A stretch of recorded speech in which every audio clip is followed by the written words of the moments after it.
इस वक्त हमारी मुल्क के अंदर जितनी भी पार्टीज हिस्सा ले रही हैं, जितनी भी जमातें इस वक्त इलेक्शन में हिस्सा ले रही हैं, उनमें से बेशतर वही हैं जो पहले भी इस मुल्क के ऊपर इक़्तिदार को हासिल कर चुकी हैं। ऐसे ही है ना, जिनके चांसेस हैं। कुछ हैं ऐसी जमातें बेचारी जिनका पुरसाने हाल ही कोई नहीं, जिनको कोई पूछने वाला नहीं, वो लगे हुए अपनी, हम छोड़े सीधी सादी बात ये है, जिनके चांसेस हैं, जिनका गलबा आने का, जिनको हुकूमत मिलने का। कुछ ऐसे हैं जिनको बाकायदा प्रमोट करवाया जा रहा है, जिनको सारा कुछ साथ दिया जा रहा है, जिनके लिए पूरी ग्राउंड खाली की जा रही है। मैं आप लोगों से कई मर्तबा ये गुजारिश करता हूँ, मुसलमान मोमिन गाफिल नहीं होता, याद रखिएगा। ये अगर आप कहें कि जी मैं मुल्की हालात से बिल्कुल ला इल्म हूं, मैं इन चीजों में दिलचस्पी नहीं लेता, मुझे इनसे कोई गर्ज गायत नहीं है, जैसा हो रहा है, नहीं भाई, ये हमारे मुल्क के लिए, हमारे दीन के लिए, हमारी मिल्लत के लिए ये सारी चीजें जरूरी हैं। इन पे नजर रखा करें, आंखें खोल के बैठा करें, जागते रहा करें, इग्नोर ना किया करें। ये ना समझा करें कि मेरे सियासत में हिस्सा लेने से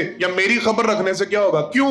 इन्होंने फैसले नहीं करने होते, इन्होंने आपके ऊपर कानून नहीं लागू करने होते, इन्होंने आपके मुल्क का कानून नहीं बनाना होता, इन्होंने मुल्क में बुराई को, फहाशी को या अच्छाई और नेकी को प्रमोट नहीं करना। सब कुछ तो इनके हाथ में होता है। आप अकेले अपनी जात में तन्हा क्या कर सकते हैं? आप अकेले बहसियत फर्द क्या कर सकते हैं? बेसिक तो ऊपर बैठे सारा कुछ कर रहे हो। बात समझ में आ रही है? तो ला इल्म नहीं रहना चाहिए, ला इल्म नहीं रहना चाहिए, गाफिल नहीं होना चाहिए, खबर होनी चाहिए। कुछ ऐसे हैं जिनको बाकायदा प्रमोट किया जा रहा है, कुछ ऐसे जिनको धकेला जा रहा है। जो कुछ हो रहा है सब कुछ सबके सामने है, कोई बंदा ला इल्म नहीं है। लेकिन समझने की बात यह है, इनको छोड़े, मैं कम से कम अपनी जात का अल्लाह के यहाँ मुहासिब है हूं। मैंने अपनी जात का अल्लाह के यहाँ जवाब देना है, मैंने अपने कोलो फेल का, अपने मामलात का अल्लाह के यहाँ जवाब देना है, मैंने अपनी दिलचस्पी और गैर दिलचस्पी का जवाब देना है, मैंने अपनी सपोर्ट का और अपनी मुखालिफत का अल्लाह के यहाँ जवाब देना है। बहसियत फर्द, बहसियत वोटर, बहसियत पाकिस्तानी, बहसियत मुसलमान, किसी ऐसी जमात की सपोर्ट कर रहा हूं जो अल्लज़ीना इम्मक्कन्नाहुम फिल अर्दि अक़ामुस्सलाता व आतवुज़्ज़कात व अमरू बिल मारूफ व नहव अनिल मुनकर। इस पे पूरी उतरती है। बात मेरी समझ में आ गई है? मैं नारे लगा रहा हूं,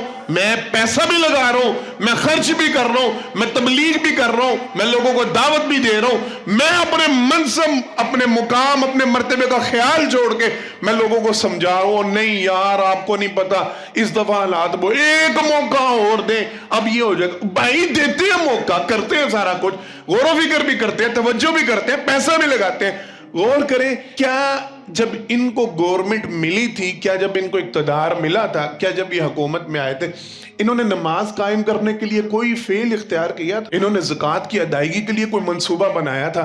इन्होंने दीन के मक्कन्ना फिल अर्ज़ि अक़ामुस्सलाह व आतवुज़्ज़कात व अमरू बिल मारूफ, इन्होंने दीन की तरवीज के लिए, दीन की तबलीग के लिए, दीन की नश्र व अशात के लिए इन्होंने क्या इक़दाम किए थे? कितना ये नेकी को प्रमोट कर रहे थे, कितना ये नेकी को फैला रहे थे, ये बुराई को रोकने के लिए क्या इक़दाम करते रहे, कितनी इन्होंने भागदौड़ की, अपने मुआशरे में से बुराई को किस हद तक इन्होंने कम किया, नेकी को किस कदर रवाज दिया। ये सवाल बनता है कि नहीं बनता? तो ये सवाल उनसे ना करें, मैं नहीं कहता, होना तो यही चाहिए कि पूछे तो उनसे जाके जो आपके दर इस वक्त खटखटा रहे हैं। छोटे छोटे चौधरी आजकल हम सारे बने हुए हैं ना, हमारे घरों पे कॉर्नर मीटिंग्स हो रही हैं, वो जो 5-5 साल मारूफ जुमले हैं, मुझे कहने की जरूरत नहीं है। मैं को आप लोगों से बहुत ज्यादा अहले इल्म में से नहीं हूं कि नहीं जी मेरे पास नॉलेज ज्यादा, और अल्लाह की कसम आप में कई ऐसे हैं जो मुझसे कई गुना ज्यादा इल्म रखते हैं, कई गुना ज्यादा शऊर रखते हैं, आप मुझसे ज्यादा इन चीजों को समझते हैं, आप मुझसे ज्यादा इन मामलात को, हालात को देखते हैं। 5-5 साल जो नजर नहीं आते,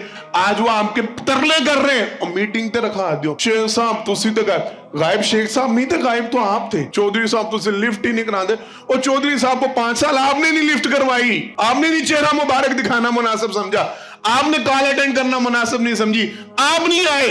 आज जरूरत पड़ी है तो आप दरो दीवार को छांगते फिर रहे, आप गलियों में घूमते फिर रहे। ये वही गलियां हैं, ये वही राहदारी है, ये वही रास्ते हैं जिन्होंने 5 साल आपकी शक्ल नहीं देखी, आपका चेहरा नहीं देखा। आज आप आ रहे हैं केक के पास, और नहीं जी नहीं, जो पीछे हुआ सो हुआ। इस दफा क्या हो गया? इस दफा को नई बात हो गई है, इस दफा को नया। पूछे इन लोगों से, असूल तो ये बनता है طریقہ تو یہ بنتا ہے ان لوگوں سے سوال کریں. بھائی جب پچھلی گورنمنٹ تھی، جب پچھلا معاملہ تھا، جب سابقہ معاملے تھے، تب آپ کا کردار کیا تھا؟ آپ نے دین کے لیے کیا کہا؟ مجھے نہیں سیاست میں دلچسپی لینی اس حوالے سے کہ یہ ملک کے لیے کیا کر رہے ہیں، یہ قانون کے لیے. اور بھائی دین کا تو جواب دو نا. تم نے اقام الصلاۃ و آتوا الزکاۃ کے لیے کیا معاملے کیے تھے؟ تم نے امر بالمعروف و نہی عن المنکر کے لیے کیا معاملے اختیار؟ اور دین کو کتنا سپورٹ کرتے رہے ہو تم؟ کیا کچھ نہیں ہوا؟ قادیانیوں کے حوالے سے، غیر مسلموں کے حوالے سے، ہندوؤں کے حوالے سے، وہ گوادر کے حوالے سے، اور وہ گردوارے کے حوالے سے، اور پتہ نہیں کہاں کہاں پہ، اور نبی کریم صلی اللہ علیہ وسلم کی حرمت کے حوالے سے، ہمارے پیغمبر کی شان میں گستاخیوں کے حوالے سے کیا کچھ نہیں ہو. قیامتیں گزری ہم پہ. تم کہاں تھے؟ تم اس وقت کدھر سوئے ہوئے تھے؟ تمہاری آواز کہاں تھی؟ تمہارا جواب کہاں تھا؟ تمہارا کردار کیا تھا؟ تم کس جگہ پہ کھڑے تھے؟ آج ووٹ لینے کے لیے تمہیں سارے یاد آ رہے ہیں. آج تم سب کو اللہ کی قسم سوال کریں. اگر تو اہل علم ہے نا، اگر اہل شعور ہے، اگر اہل ضمیر ہے، اگر زندہ ہے، اگر جاگتے ہیں، تو ان لوگوں سے پوچھے حضرت صاحب میں بینر بھی آپ کے لگواتا ہوں، میں آپ کی فلیکس بھی چھپواتا ہوں، میں آپ کے ساتھ تصویر بھی کھنچوانے کے لیے تیار ہوں، اور مجھے جواب تو دو. اور پیچھے کہاں تھے؟ پہلے کہاں گم تھے؟ جب ہمیں ضرورت تھی تمہاری تب تم نظر نہیں آئے، تب تمہاری آواز نہیں سنی، تب تمہارا بیان نہیں سنا، تب تمہارا کردار نہیں دیکھا. آج کھڑے ہو، آج سپورٹ مانگتے ہو، آج سوال کرتے ہو. بات سمجھ میں آ رہی ہے؟ یہ سوال کریں ان سے. نہیں کر سکتے، کم از کم اپنے گریبان میں جھانکے نا، خود سے تو سوال کریں، اپنے آپ سے تو سوال کریں نا. میں کن لوگوں کی سپورٹ کر رہا ہوں؟ میں کن کے بینر چھپوا رہا ہوں؟ میں کن کے لیے فلیکس سے لگا رہا ہوں؟ میں کن کے جھنڈے اور بیج لگا کے پھر رہا ہوں؟ جنہوں نے دین کا کیا حال کیا، جنہوں نے دین کے ساتھ کیا سلوک کیا، جن کا دین کے لیے برتاؤ کیا تھا، جن کا دین کے لیے، اور میں ان کے پیچھے بھاگتا پھروں، میں ان کی سپورٹ کرتا پھروں. میں نہیں آپ کو کہنے آیا کہ آپ پی ٹی آئی کا ساتھ دیں، نون لیگ کا ساتھ دیں، پیپل پارٹی کا ساتھ، جس کا ساتھ مرضی دے، جو مرضی آپ کو سمجھ میں آتا کرتے پھریں. لیکن کم از کم اس بات کو جان رکھیں، اللہ کی بارگاہ میں کل اس کا جواب دینا ہے. آپ نے ساتھ کن لوگوں کا دیا تھا؟ جو دین کا ساتھ دینے والے تھے یا دین کے خلاف تھے؟ جو دین کی سپورٹ کرنے والے تھے یا دین کو گرانے والوں میں شامل تھے؟ یہ اللہ کے آپ لوگوں نے اپنا اپنے فیل کا تو کم از کم جواب دینا کہ نہیں دینا؟ تو پھر سوچیں، ابھی سمجھیں. پہلی بات، الذین مکناہم فی الارض اقاموا الصلاۃ وآتوا الزکاۃ وامروا بالمعروف ونہوا عن المنکر. سپورٹ ان کی کریں، حمایت ان کی کریں، نعرے ان کے لگائیں، ساتھ ان کے چلیں، فلیکس ان کی بنوائیں، سٹیکر ان کے لگائیں، اشاعت ان کی کریں، تبلیغ ان کی کریں. جو دین کا ساتھ دینے والے ہیں، دین کو پروموٹ کرنے والے ہیں، جو دین کا ساتھ اور حمایت دینے والے نہیں، اللہ کی قسم ان کی حمایت کرنے کا نقصان تو ہو سکتا، فائدہ ہو سکتا نہیں.